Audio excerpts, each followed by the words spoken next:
Perkenalkan, nama saya Rahmat Jamaril Protoain dari nomor presensi 30. Di sini saya akan mempresentasikan mengenai Kerajaan Singosari. Baik, yang pertama ada latar belakangnya.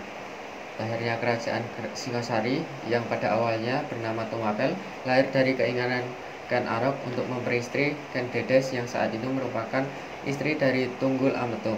Keinginan Ken Arok tersebut membuatnya membunuh Tunggul Ametung sehingga ia dinobatkan menjadi Akuwu Tumapel sekaligus memperistri Ken Dedes.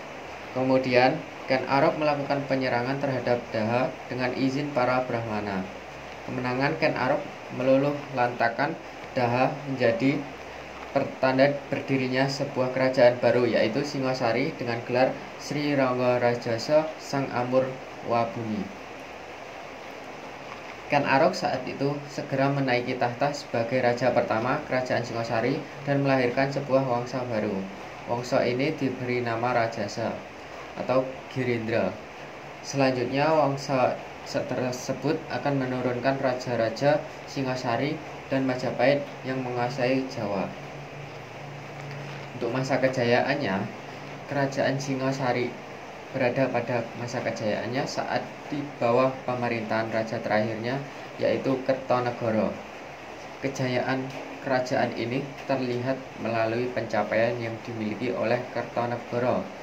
Kertonegoro dikenal sebagai sosok yang sangat cerdas, khususnya dalam bidang politik dan keagamaan pada saat memimpin Singosari. Pada masa itu, Kertonegoro juga diketahui memiliki pengetahuan yang sempurna dalam ilmu ketatanegaraan, ilmu tentang hakikat, ilmu pengetahuan, dan bahasa, serta patuh terhadap aturan agama.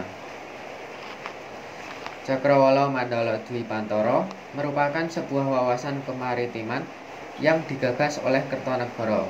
Gagasan ini kemudian mempelopori aksi dan kejayaan yang dimiliki kerajaan Singosari. Gagasan politik untuk menyatukan pulau-pulau di luar Jawa agar tunduk dalam suatu kepemimpinan merupakan gagasan yang dimiliki oleh Kertonegoro. Puncak kejayaan dari Singosari juga terlihat dari kerjasama yang terjalin, hubungan diplomatik yang dimiliki Singosari pada saat itu terlihat pada saat mereka mengirimkan ekspedisi bahari ke kerajaan Malayu dan Kampa yang saat ini berada di Vietnam. Tujuan hubungan diplomatik ini adalah untuk mencegah serangan Mongol yang saat itu diisukan akan melakukan serangan ke wilayah Asia Tenggara. Keruntuhan kerajaan Singosari ditandai dengan kematian Kertonegoro yang merupakan raja terakhir dari kerajaan ini. Kematian Kertonegoro yang disebabkan oleh serangan dari Jayakatwang pada tahun 1292 menjadi penanda berakhirnya agenda politik kerajaan ini. Setelah kematian Kertonegoro, beberapa daerah Singosari mulai melepaskan diri. Tetapi pencapaian Kertonegoro tetap menjadi inspirasi bagi penerusnya. Selain itu, pengadopsian akan konsep pemikiran Kertonegoro juga dilakukan. Adopsi terhadap Cakrawala Mandala Dwipantara diteruskan oleh Kerajaan Majapahit. Kerajaan Majapahit adalah kerajaan yang didirikan oleh Raden Wijaya, menantu Raja Singosari terakhir Kertonegoro. Demikian dilansir dari buku sejarah Kala Majapahit yang ditulis oleh Pari Mardiono. Pada awal berdirinya wilayah kerajaan ini hanya berada di bekas wilayah Singosari. Namun, Majapahit terus melakukan ekspansi baik di wilayah Jawa maupun luar Jawa. Untuk bukti peninggalannya, yang pertama ada Candi Singosari, ditemukan tahun 1803 oleh Nicolaus Engelhard di tengah hutan jati. Kini di kota kecamatan Singosari dekat kota Malang.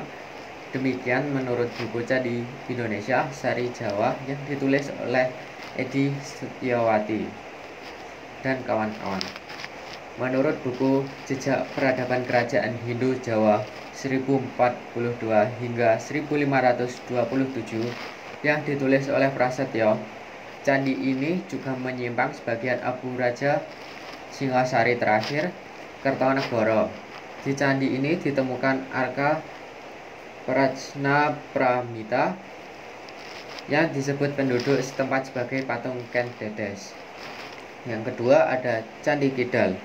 Masih menurut buku Candi Indonesia seri Jawa, Candi Kidal ini terletak di lembah Gunung Bromo. Di ruangan candi ini dulu terdapat arka Siwa Mahadewa yang sekarang disimpan di Royal Tropical Institute di Amsterdam. Yang ketiga ada Candi Jawi. Nama asli Jajawa. Dibangun sekitar abad 13, berada di kaki Gunung Welirang, Desa Candiwates, Kecamatan Prigen, Pasuruan, Jawa Timur.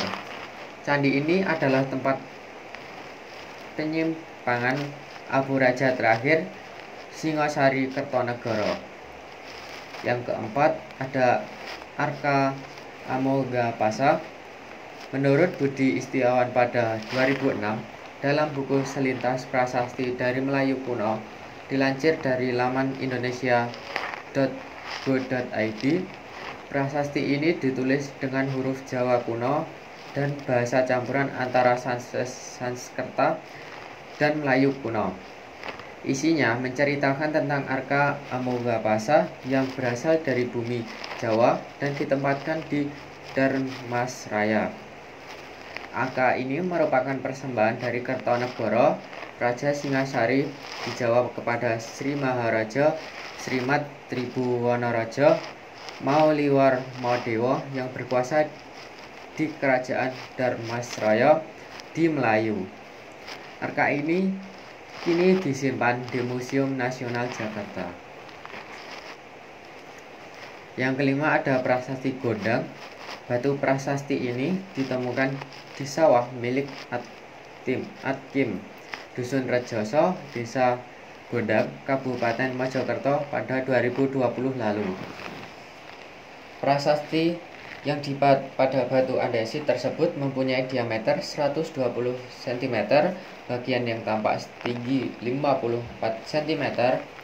Sebagian besar batu ini masih terpendam di dalam sawah yang kini ditanami jagung. Demikian dilansir dari Detik News. Yang terakhir ada prasasti Singasari atau prasasti Gajah Mada. Dalam situs Kemendikbud disebutkan prasasti ini ditemukan di sebelah utara Candi Singasari, Malang, Jawa Timur pada tahun 1904. Prasasti ini diukir di batu dengan aksara Jawa kuno.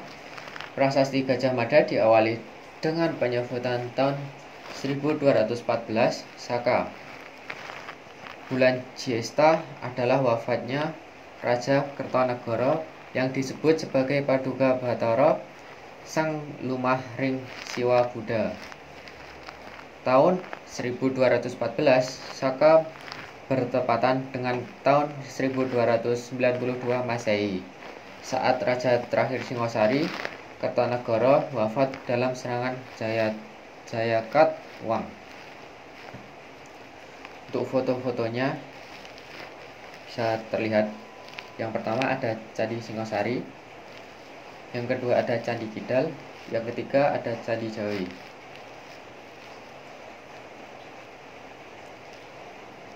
Nah, yang paling kiri ada Arka Amoghapasa. Yang selanjutnya ada prasasti Gondang. Yang terakhir ada prasasti Singasari.